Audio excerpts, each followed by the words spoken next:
हम डरते नहीं, हम डरते नहीं। जो डराते हैं उसको डराते हैं हम। तानाशाही नहीं चलेगी, उखाड़ के फेंक देंगे हम। ये किसान का बेटा है, अगर चला देता है तो जमीन भी फाड़ देता है।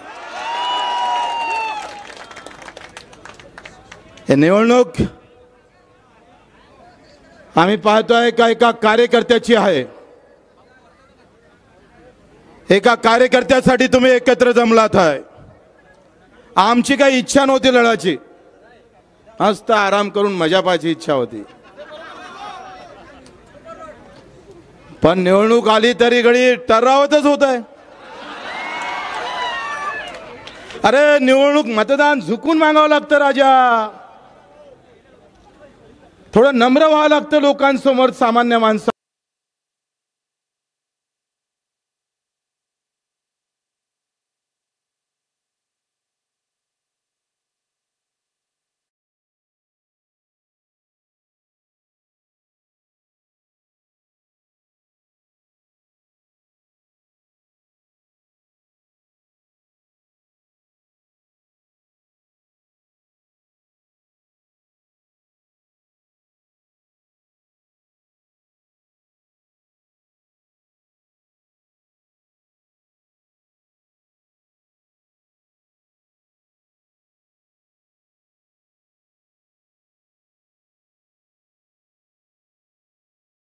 बद्दल ताना है तो दिल्ली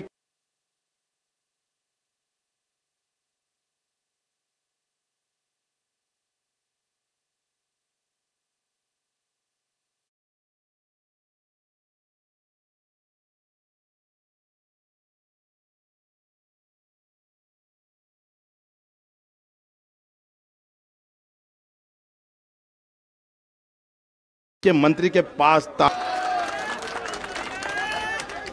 पण सामान्य माणसासमोर तानाची छाती। या पद्धतीने समोर जायचं। आणि मग मधात आम्ही राजकुमार जी आम्ही भेटलो, म्हटलं क्या करते राजकुमार जी? लगा दो बोले घोड़ा साले को। मेरी तो इच्छा ही नहीं था। राजकुमार जी बोले यार दिनेश बुब को खड़ा कर दो ना, इतना देर काय को कर रहा है। और ये चुनाव, ये निवडणूक राजकुमार जीच्या नेतृत्वात बच्चू कडू कार्यकर्ता म्हणून लढणार आहे। कार्यकर्ता म्हणून एका कार्यकर्त्यासाठी हा बच्चू कडू एक कार्यकर्ता म्हणून निवडणुकीत समोर जाणार आहे। सगळ्या जाती धर्मातले, सगळ्या पक्षातले कार्यकर्ता या सगळ्या उमेदवारीच्या पाठीमागे उभा राहणार आहे। मित्रो, दिनेश बुब एक सच्चा कार्यकर्ता आहे। गेल्या 25 वर्षाची मेहनत निवळ गणपतीपासून दिनेश बुबूने थांबवलं नाही, तर गणपतीमध्ये एका दिवसाचं जेवण असते। आमच्या दिनेश भाऊच्या पठ्ठ्यानं 12 महिने लोक जीव घातलेले आहे। जे इरविन दवाखान्यातून येणार, जे उपाशी असणार, आला तर रक्तदान करणार, आणि उपाशी असन तर जीव घालणारा आमचा दिनेश बुब खऱ्या अर्थानं कार्यकर्ता आहे। ह्या कार्यकर्ता या देशातून हद्दपार होता कामा नये। मित्रो, ही लढाई खऱ्या अर्थानं श्रीमंतांच्या विरोधात जनतेची आहे, कार्यकर्त्याची आहे। तुम्ही दुर्बीण लावून पहा, या सगळ्या हिंदुस्थानामध्ये सामान्य माणूस हद्दपार व्हायला लागलाय। एका घरात नवरा बायको, आमदार खासदार, काय कारण? पैसा म्हणून ना, सत्ता म्हणून ना, एका घरात। मग आम्ही फक्त मत मारायचं का? गरीब हा फक्त मतासाठी शिल्लक ठेवलाय का? मी सांगतोय, ही निवडणूक अख्ख्या देशाला कार्यकर्ता आणि गरिबांच्या साठी सन्मान निर्माण करणारी राहणार आहे।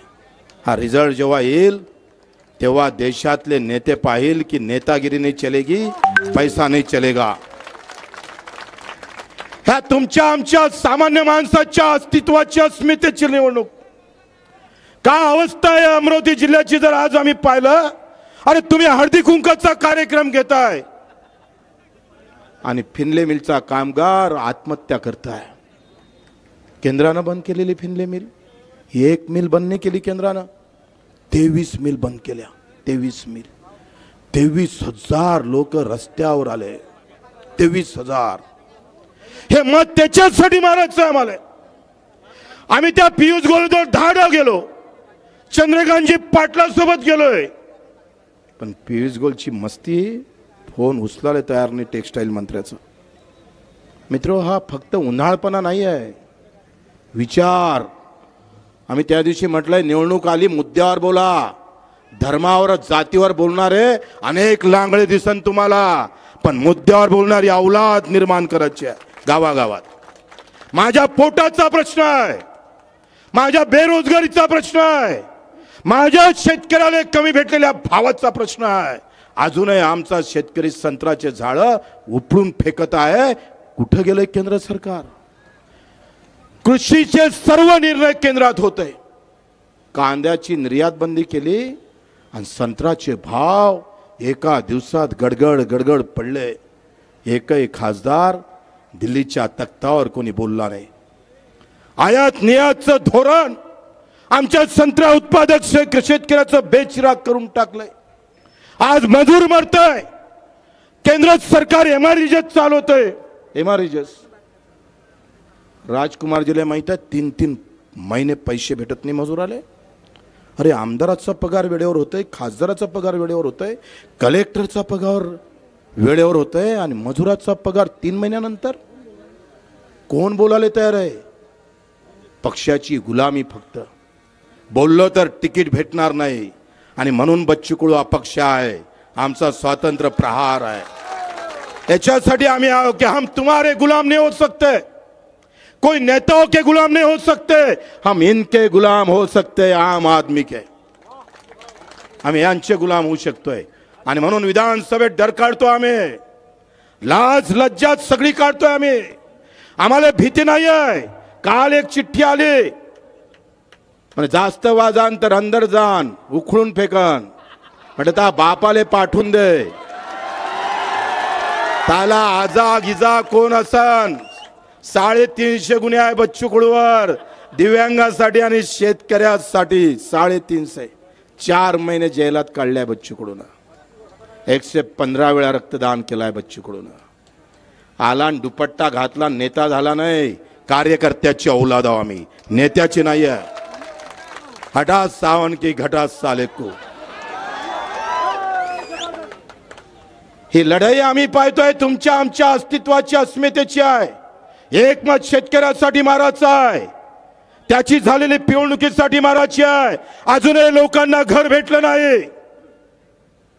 धोधो पाणी आमच्या गरीबाच्या घरात पडतंय. हे मुद्दे निवडणुकीत होत नाही. मग गरीबाचा आवाज बनणार कोण? शेपूट घालून उभं राहायचं. आम्ही बोमलणार. डाग त्या केजरीवाल सारखं टाकून द्या जेलात. वहां से चिल्लाएंगे हम, वहां से चिल्लाएंगे. ये डर की बात नहीं, डरानो वालों के लिए बात है हमारी. आणि म्हणून आपण सगळ्यांनी लक्षात घ्या, या मंचावर सगळ्या जातीचे धर्माचे पंथाचे लोक आहे. लोक जातीवर निवडणूक नेऊन पाहणार आहे. शेवटची हरामखोरी, धर्म आणि जातीची हरामखोरी. प्रत्येकाला आपापला धर्म प्रिय आहे. त्यांनी आपापला धर्म अधिक प्रिय, अधिक अभिमानाने बाळगावा. पण कोणाच्या धर्मावर निंदा करता कामा नये. प्रत्येकाचा धर्म आपापल्याला प्रिय असला पाहिजे. पण धर्मातून मस्जिदीच्या त्या एका खिडकीतून भारत मातेले पाहिलं पाहिजे. मंदिराच्या त्या कळसातून भारत मातेले पाहता आलं पाहिजे. बुद्ध विहारातून भारत माता मजबूत करायची आहे. भारत माता म्हणजे झेंडा अंगावर घेऊन नाही. जे जे काही वंचित असन, दलित असन, पिछडा असन, माझ्या गाव खेड्यातला मजूर असेल, शेतकरी असेल, कष्ट करणारा असेल, त्याच्यासाठी ही लढाई आहे. लक्षात घ्या, त्याच्यासाठी लढाई आहे. निवडणुकीत हे मुद्दे संपले. तो पयाला हा आला एवढंच टीव्हीवर दाखवतं आणि मग हे मुद्दे जिवंत राहिले पाहिजे म्हणून प्रहार आहे. सामान्य माणसाचे मुद्दे. आम्ही जर एकंदरीत व्यवस्था सगळी जर पाहिली तर बजेटमध्ये आमची अवस्था काय? बजेटमध्ये मजुराले काय, केंद्राच्या बजेटमध्ये शेतकऱ्याला काय. अरे अवस्था तर इतकी भयानक होणार आहे. 10-15 कंपन्या लहान लहान उद्योजक मारून टाकणार आहे. आता रामदेव बाबानं तिखट आणि मिरचीचं तिखट ते काय म्हणते पावडर आणि पापड तयार करणं सुरू केले. बचत गटवाले मेले मेले. मग सामान्य माणसाचा उद्योग 4 कंपन्या हिसकावून घेणार. इथला किराणावाला तफा होऊन जाईल, इथला कपडा उद्योजकवाला तफा होईल आणि सगळी सत्ता आणि पैसा 4 कंपन्याच्या हातात चालला जाईल. 4000 कोटीच्या वरते माफ केले कंपनीला कर्ज.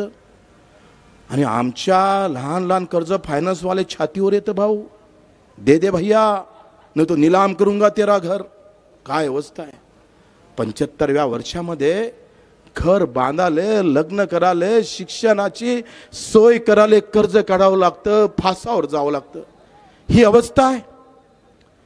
75व्या वर्षामध्ये तुम्ही आम्ही आमच्याला मग काँग्रेस असू दे, बीजेपी असू दे, कोणी असू दे, तुम्ही आमच्या वाट्याला काय दिलं.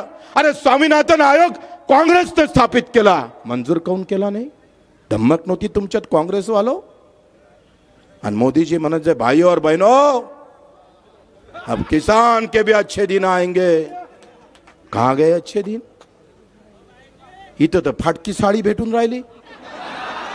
हे आहे का अच्छे दिन तुमचे. अरे 2 कोटीच्या गाडीत फिरायचं, 17 रुपयाची साडी फेकून मारायची. हे बाबासाहेबांचं संविधान. त्या संविधानानं मतदानाचा अधिकार सामान्य माणसाला दिला. त्या बाबासाहेबाच्या संविधानाला ठेस मारण्याचं, त्याचं गुणावून ठेवण्याचं काही काम लोक करत आहे. ऐन निवडणुकीच्या वेळेस तुम्ही साड्या वाटप करताय. साडीची गरज आहे लोकांना. अरे मेळघाटात पाण्याची व्यवस्था करावं लागेल, रोजगाराची व्यवस्था करावं लागेल. पाण्याची तिथं साडीची गरज आहे. कोणा मागणी केली हो साडीची. हो काही कंपन्या तर दाढीला हात लावून साड्या घेऊन जा म्हणतात. कारण गोडाऊन मध्ये जो न खपलेला माल आहे तो तसाच पडला असते भाऊ. न खपलेला माल तुम्हाला देऊन देते. काय अवस्था या देशाची. ह्या संविधानावर घाला आहे. हे संविधान चिरफाड करण्याचं काम करताय. आणि म्हणून आमचं म्हणणं आहे का बाबासाहेबाचं संविधान छत्रपतीचा अभिमान आणि सामान्य माणसाचा स्वाभिमान आम्ही कधी विकू जाणार नाही, विकू देणार नाही. कट जाएंगे, टूट जाएंगे, लेकिन हटेंगे नहीं हम. पूरे हिंदुस्तान में बता देंगे कि अमरावती भी एक अलग जिल्हा है जहां पंजाबराव देशमुख हमारे खासदार थे. हा गाडगे बाबाचा जिल्हा आहे ज्यानं सेवेतून धर्म सांगितला आहे. हा तुकडोजी महाराजाचा जिल्हा आहे ज्यानं खंजरीतून लोक जागृत केलेले आहे. संत गुलाबराव महाराजांचा हा जिल्हा आहे. या जिल्ह्याची प्रतिमा कोणी मिलिन करत असेल तर मां कसम छोड़ेंगे नहीं हम तुमको, छोड़ेंगे नहीं. मित्रो हे निवडणूक दिनेश भाऊ पुरती मर्यादित नाही आहे. आमच्या सन्मानासाठी नाही आहे. नाही उतरलो आम्ही निवडणुकीत तर काय हाल राहिलं असतं. कोण लढायला तयार आहे. अरे आज तुम्ही सांगतोय कोर्टात केस सुरू आहे. हायकोर्टानं सांगितलं डुप्लिकेट जातीचा दाखला आहे. 50-60 पानाचा आम्ही पाहतोय अहवाल दिला. सांगितलं हे सगळं डमी आहे, अंदर टाका, गुन्हे दाखल करा, हा देशद्रोह आहे. राग याचा आहे मित्र हो. सर्वोच्च न्यायालयात 1.5 वर्ष केस पेंडिंग राहत. अरे न्यायालयात न्याय भेटणार नाही. अधिकारी पक्षाचं काम करन, मग सामान्य माणसानं न्याय कुठं मागाव. आणि म्हणून आता ह्या जनतेच्या अदालत मध्ये राणा जी आप टिक नहीं पाएंगे, न्यायालय में टिक पाए आप. ये जनते की अदालत है, हे जनताची अदालत है. किती लोकांना पैसे वाटणार, किती लोकांना. तुमचा पैसा कमी पडन, लोक तुमच्या सोबत बेमानी करन. घेऊन घेऊन लोक म्हणे बच्चू भाऊ घेऊन घेऊ का पैसे, नाहीतरी काय मेहनतीतून कमावले काय म्हणे साय ना, बेमानीतूनच कमावले. अरे आम्ही पाहतोय ते हनुमान चालीसा म्हणाले गेले. उद्धव साहेबाबद्दल नाही, पण ते मातोश्री म्हणजे बाळासाहेबाचं जन्मस्थान. अख्ख्या हिंदुस्थानाला ज्याने हिंदुत्व सांगितलं त्याच्या घरासमोर चालीसा, त्यांच्या घरासमोर. अरे मनाचीच होती तर पियुष गोलच्या समोर फिनले मिलसाठी म्हणाले पाहिजे होते. मनाचीच होती तर रेल्वे बंद आहे त्याच्यासाठी म्हणाले पाहिजे होती, शकुंतलासाठी. एका चालीसामध्ये तिकीट निश्चित झाली असं वाटलं. घरात आम्ही चालीसा म्हणतो, हनुमान चालीसा. आमचं हिंदुत्व गेलं वाया. रस्त्यावर म्हटलं म्हणजे हिंदू झाला. वा वा वा वा, नया रूल आहे. भाजपचं कार्यालय फोडा, तिकीट पक्की आहे. तुषार भारती अच्छा चांगला कार्यकर्ता आहे, आमच्या अचलपूरचा आहे. प्रचंड चांगलं काम आहे. तो घरी नसताना, आई वडील असताना त्याच्या गाडीची तोडफोड केली. अरे देवेंद्रजी फडणवीसचे नातेवाईक आहे, त्यांचा एक भाऊ बीजेपीचे आमदार आहे. आणि काय दुर्दैव आहे पक्षाचं. अरे तुमच्या प्रमुखाला लाता मारापर्यंत जातं, घरात घुसून मारतं, पालकमंत्र्याला बालकमंत्री म्हणतं, बांगड्या घालतंय, तिकीट तेले देत आहे. असं काय भाजपवर आकाश कोसळलं बापा हो तुमच्यावर. अरे फाटका उभा केला असता तरी तुमच्या सोबत राहिला असता, पण फाटक्याले वाव नाही बचवे. बीजेपी मध्ये बोंड्या आले ते बाहेरून आले, पोट्या आले, भाजपचा काही संबंध नाही. आणि ज्याच्या जवळ सत्ता आहे, आमदार आहे, ते मुळात भाजपचेच नाही. घे ना वांदा. भाजपवाल्याला सांगायचं सतरंजी टाक, चाल वरतून तिकीट जाहीर झाली, जय श्रीराम. असं कसं होणार आहे. कार्यकर्ता अजून जिवंत आहे आणि कार्यकर्त्यांना जिवंत राहिलं पाहिजे. नेता हरामीपणा करत असन तर कार्यकर्त्यांना टेंब लावलं पाहिजे ढुंगणाखाली. मला नक्की माहित आहे भाजपचा स्वाभिमानी कार्यकर्ता मत नाही मारणार. स्वाभिमानी नेते तर झाले मॅनेज, पण स्वाभिमानी नाही मारणार. आणि सगळ्या पक्षातले फोन येऊन राहिले, भल्ला मस्त उमेदवार दिला म्हणे बच्चू, आता जमते म्हणे साय आले. निगेटिव्ह एकही फोन आहे राजकुमारजी, एक फोन नाही निगेटिव्ह. असा दिल्ला म्हणे झांब्या. आता फक्त कोंबेच मारा लागते थोडे थोडे. पटातली जोडी जशी हाकलू ना, हाकलतो ना आपण, तशी हाकलू येले. पढ़ते रहो, ढूंढते रहो, जोश के और होश के साथ और विचारधारों के साथ. हमारी विचारधारा खून निकालने वाले में से नहीं है, खून बहाने वालों में से नहीं है, रक्तदान करने वालों में से है, खून देने वालों में से है. त्या विचारधारेनं आम्हाला समोर जायचं आहे. आणि मला अपेक्षा आहे भाऊ तुमच्याकडून, निवड टाळ्या वाजून नाही चालन. 500-600 कोटीचा संपत्ती असणारा उमेदवार आहे. सत्ता आहे, पैसा आहे, सगळ्या गोष्टी आहे. म्हणून ह्या पेट्या आहे. ह्या पेट्या दान पेटी घेऊन जमेल त्या गावात वर्गणी करून झेंडे लावून. मित्रो, ही एकट्या प्रहारची लढाई नाही आहे. आपण पाहतोय अजूनही लोक येत आहे, येऊनच राहिले. मला चिठ्ठी आली, भाषण लांबवा म्हणते, थोडंसं सायन्स करून लोक पायी येऊन राहिले. अबे तेले इकडे गाड्या घेऊन बोलावलं होतं ना आपण. असा बहाळपणा करा तर वांदा निघून काय आपला. पहिलेच तर पैसे कमी आहे आणि त्याच्यात अधिक वांदा. पोलीसवाले ना, ते पण आहे. एक अधिकारी भेटला, मला एकाचा फोन आला, काय हे तिकीट ना आलेलं, हात वरते कर. तुझं नाव काय? हा, रणजित काळे. तिकीट ना आलाय.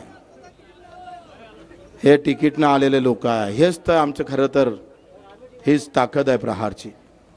स्वतःचे पैसे खर्च करून इथं कार्य करता येतं, पण आता झोपू नका. झोप उडवा. झोप उडवाचे दिवस आहे. 20 दिवस अभी नहीं तो कभी नहीं. जर आता हार घेतली तर पुन्हा पैसेवाल्याची जीत होणार, पुन्हा नेत्यावाल्यांची जीत होणार. सामान्य माणसं धुळीच टाकणार. पुन्हा आम्ही पाहतोय, पुन्हा लोकशाही पैशाच्या समोर झुकून टाकणार आहे. तुम्हाला माझ्या मायेची शपथ सांगतोय, एक जिथं जिथं काय काय करता येईल, रोज 5-6 फोन केला पाहिजे, रोज 5-6 गाव फिरले पाहिजे. खिशातले 1000 रुपये, 200 रुपये, 100 रुपये खर्च केल्याशिवाय ही निवडणूक जिंकू शकत नाही भाऊ. 500 कोटीचा मालक आहे समोर, 500 करोड, आणि त्याच्या समोर लढायचं आहे आम्हाला. अनेक पक्ष त्यांच्या पंक्तीत बसलेले आहे आणि ती पंगत तोडायची आहे आम्हाला. आणि त्याच्यासाठी तुम्ही जर थोडी हायगा केली, फोन केला, बच्चू भाऊ गाडी द्या पाठवून, फोन असा आला पाहिजे, बच्चू भाऊ गाडी पाठवू काय सांगा, ही दिलेरी दाखवा लागेल तुम्हाला. 26 दिवस तुमच्या आमच्या या अमरावतीकरांसाठी, हे लोकशाही जिवंत ठेवण्यासाठी, काय असन धर्म, काय असन जाती, कुठला असन पक्ष माहीत नाही, एकच लक्ष पाहिजे, तुमचा आमचा स्वाभिमान तो टिकून ठेवण्याचं काम करावं लागेल. ज्या अण्णाभाऊ साठेनं शहरातून हा महाराष्ट्र नाही हिंदुस्थान उभा करण्याचं काम केलं. ज्योतिबानं, आम्ही पाहतोय महात्मा ज्योतिबानं आसूळ लिहून त्यावेळेच्या सरकारवर शेतकऱ्याबाबत घणघणाट केला. ते त्याच्या सगळ्या पुस्तकाचं स्मरण, त्या विचाराचं स्मरण, या देशाचं स्वातंत्र्य भेटण्यासाठी एक जात, एक धर्म, एक पंथ लढला नाही, तर सगळ्यांनीच खांद्यावर तिरंगा घेऊन आम्ही पाहतोय ही लढाई इंग्रजासमोर खऱ्या अर्थानं जिंकली. ती गुलामशाही जर बंद करायची असन, इथं आले, भाषण ऐकलं आणि चालले गेले, असं करू नका. मला वाटते ही ज्वाला घराघरापर्यंत, गावागावापर्यंत नेण्याचं काम करावं लागेल. राजकुमारजी मेळघाटातून कमी ठेवणार नाही. आघाडी घेतल्याशिवाय राजकुमार स्वस्त बसणार नाही. दर्या खोऱ्यातला एक एक आदिवासी बाहेर काढून दिनेश भूपच्या त्या चिन्हावर मतदान टाकल्याशिवाय ही आग आम्ही बुजवणार नाही. आम्ही आगीत उडी टाकली आहे, हिमतीनं आम्ही सोबत आलेलो आहोत. माहित आहे का, उद्याचा दिवस कदाचित जेलाची पायरी चढावं लागेल अशा प्रकारची व्यवस्था सत्तेतले लोक करण्याची शक्यता आहे. तरी सुद्धा डर नाही, डराने वाले को डराते हम. अचलपूर मध्ये सुद्धा आम्ही मागे पडू देणार नाही. महाकसम 15-20 हजाराचा लीड घेतल्याशिवाय पायाची भिंगरी आमची थांबणार नाही. सकाळी 5 वाजता उठायचं, रात्री 12-1 वाजेपर्यंत लढत राहायचं. एक एक माणसं कव्हर करा. मत मारतय असं नाही आहे का बड़ा नेता आया तो भी वोट मिलता है. अगर आम आदमी खड़ा होता है तो नेता को झुका देता है. सगळ्या नेत्यांच्या सभा होईल, पण माझा कार्यकर्ता एक एक वोट जर त्या मतदारापर्यंत जाण्याचं काम केलं तर मित्र लढाई सोपी आहे. 5000 मतांना पडलं होतं फक्त लोकसभा. 5000 मतांना ते स्वप्न पूर्ण करायचे आहे. आणि मला नक्की माहित आहे दिनेश भूप ते स्वप्न पूर्ण केल्याशिवाय राहणार नाही. हे तुमचं आमचं शेतकऱ्याचं अधुरं राहिलेलं स्वप्न आम्हाला पुरं करायचं आहे भाऊ. नाहीतर मस्त झोपून काम करता आलं असतं, तटस्थाची भूमिका घेता आली असते आणि मस्त आराम करता आला असता. कशाले टोले घ्यायचे भाऊ. पण सगळ्यांना स्वाभिमान विकला आणि झुकला तर उभा कोण राहील, टकरावणार कोण. आणि ही लढाई तुमची फक्त बच्चू कडूची, राजकुमारची, दिनेश भूपची नाही आहे, तुमची आमची सगळ्यांची आहे. थांबाल तर थांबावं लागेल आयुष्याचं. आणि चालान तर चालत राहू आयुष्यभर. ह्या नाही तर पुरा महाराष्ट्र सगळ्या इकडे. अमरावती ठरवणार महाराष्ट्राची राजनीती काय आहे. ही ताकद अमरावतीकरांच्या हातात आम्हाला द्यायची आहे. यहाँ से चलना चाहिए मुंबई का राज. दिल्लीतला कांदा निर्यात बंदी करतं दिल्लीचं धोरण, ते निर्यात बंदी थांबवायची आम्हाला. आमचा खासदार जर आम्ही पाहतोय आमच्या संत्र्याचे झाडं तोडण्याचं काम येत असेल, सरकार विचित्र धोरण घेऊन कापसाचे भाव पाळत असेल, आमच्या सोयाबीनचे भाव पाळत असेल, तर ज्या ताकदीनं बच्चूकडू विधानसभेत लढतं त्याच ताकदीनं दिनेश भूप दिल्लीत लढल्याशिवाय राहणार नाही. कारण शेतकऱ्याचे धोरण दिल्लीत होतं. महात्मा फुलेनं म्हटलं होतं कलम कसाई होते, कलम वाले भी कसाई होते. एक कलम लिहिली आणि कापसाचे भाव पाडले. केंद्राचा निर्णय बदलला आणि शेतकरी तफा होऊन गेला. आज मजुराची मजुरी हातात नाही, शेतकऱ्याला भाव नाही, शिक्षणाचं पुरं वाटोळं झालं. ज्याच्या खिशात पैसा आहे त्याचंच फक्त आता एज्युकेशन राहिलं. हिरोईनमध्ये जाव तर बेडावर बेडा आहे. कोरोना होऊन गेला पण सरकार निधी द्यायला तयार नाही. हे प्रचाराचे मुद्दे आहे. प्रकल्पग्रस्ताची धरण जमिनीत गेलं, जमीन धरणात गेली, तफा होऊन गेला, 3,000 रुपये एकरानं भाव दिला. मित्रो, एका इकडे 4-4 लाख रुपये पगार घेणारी काही माणसं आणि दुसऱ्या इकडे 200 रुपये पगार 3 महिन्यानं भेटन अशी अवस्था. ही व्यवस्था तोडण्याचं काम तुमच्या हाती आहे. तुम्ही इमानदारीनं जर कामाला लागली तर हे व्यवस्था आम्ही तोडू. आखरी राजकारणामध्ये बळ पाहिजे, बळ. धर्म जातीची जशी ताकद निर्माण होतं तशी मजुराची शेतकऱ्याची ताकद निर्माण झाली पाहिजे. गाव खेड्याचं खऱ्या अर्थानं राजकारणात प्रभाव निर्माण झाला पाहिजे. आणि त्याच्यासाठी ह्या निवडणुका आहे. आणि मला अपेक्षा आहे तुमच्याकडून, सगळ्यांकडून अपेक्षा आहे मित्रहो. शेवटचं सांगतोय तुम्हाला, अतिशय नम्रपणे सांगतोय,